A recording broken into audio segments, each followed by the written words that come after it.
Hai, apa sih jadinya kalau kita pakai sebuah HP flagship yang umurnya udah 8 tahun? Kira-kira masih worth it nggak buat dibeli?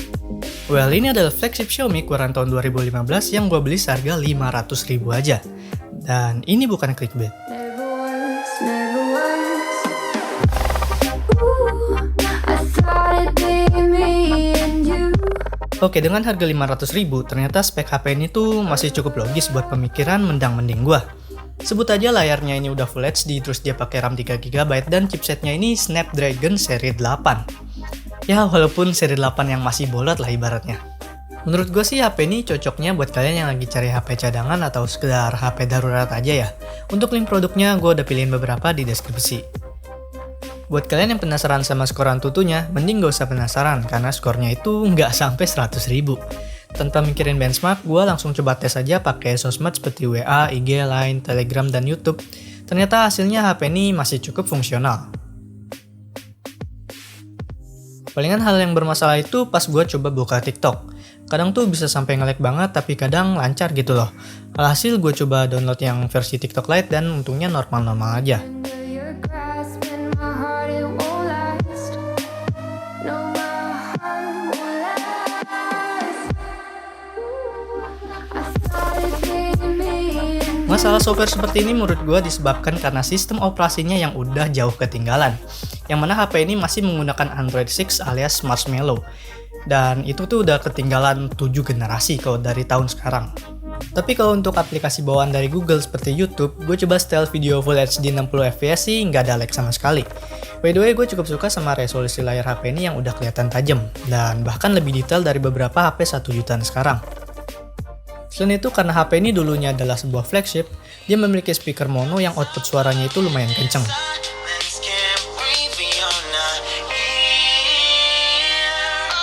I know that you feel some type of way, girl. You don't say it to my face, oh. Just say it to my face. Say it to my face. Sayangnya, kekurangan terbesar HP ini ada di bagian suhunya yang gampang banget panas. Gue coba tes buat streaming video seperti YouTube atau TikTok selama 1 jam, panasnya itu udah setara kayak kita main game. Terus kalau dipakai main game beneran gimana bang? Gue udah coba main game Mobile Legends dan panasnya itu ternyata makin menjadi-jadi. Ya walaupun masih bisa dimainin sih gamenya. Tapi gue tetap nggak rekomen HP ini buat main game berat. Mungkin akan lebih cocok kalau kita main game arcade yang ringan-ringan aja.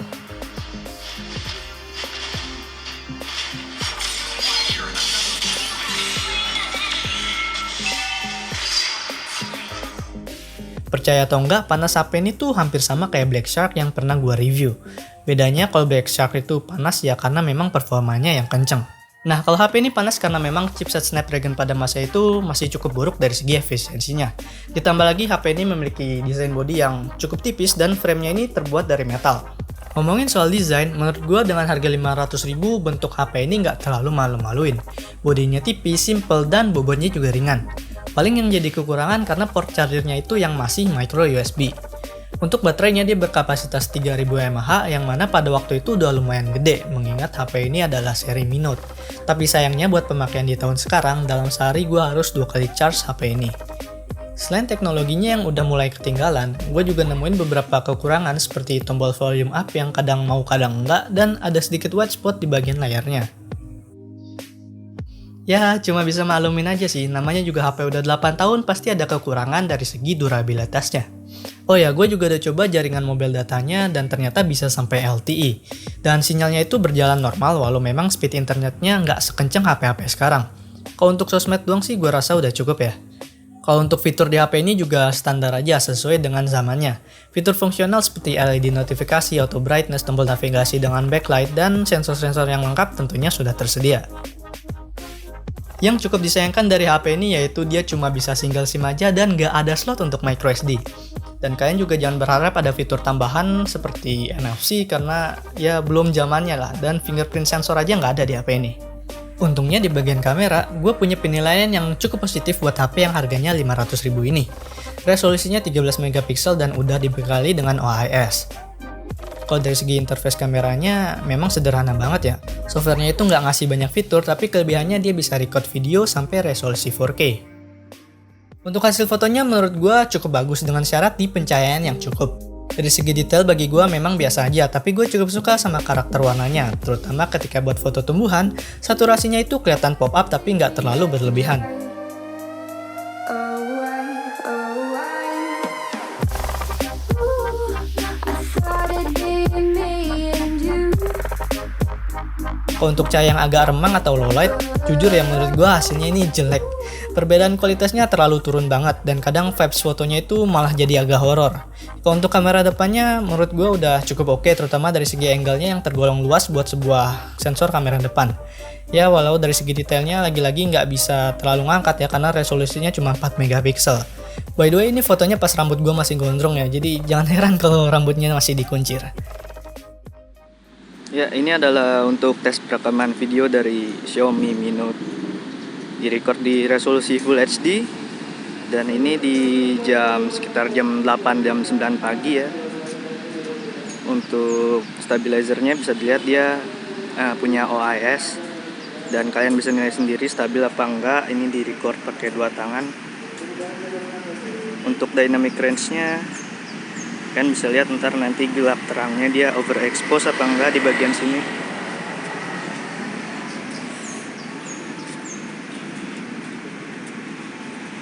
Kalau dilihat sih kayaknya lumayan stabil ya.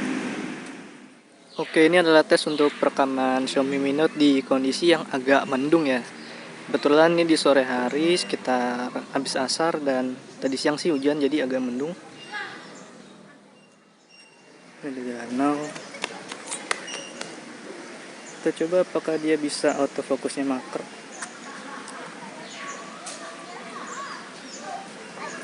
Oke lah, lumayan buat harga 500.000 ya. Oke, sip. Oke, ini untuk tes perekaman kamera depan dari Xiaomi Mi Note. Di-record di Full HD juga. Dan kita coba turun tangga untuk stabilizernya. Ya lumayan oke sih, dan ini angle-nya satu tangan itu lumayan luas banget buat sebuah kamera depan ya. Jadi untuk kamera depan menurut gue lumayan sih HP ini dengan harga 500.000. Dan audionya juga kalian bisa dengar sendiri. Ini lagi asar sekarang.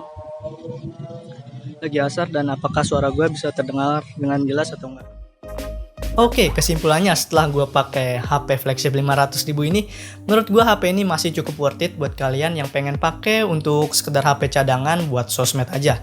Dan gue nggak berani untuk rekomendasiin HP ini sebagai HP utama, karena ya umurnya ini udah terlalu lama dan takut banget kalau tiba-tiba rusak atau bermasalah. So, gue harap video ini bisa bermanfaat buat kalian. Kalau ada yang ingin ditanyain silahkan komen aja di kolom komentar. Semoga bisa bermanfaat, sampai jumpa lagi di video berikutnya. Bye.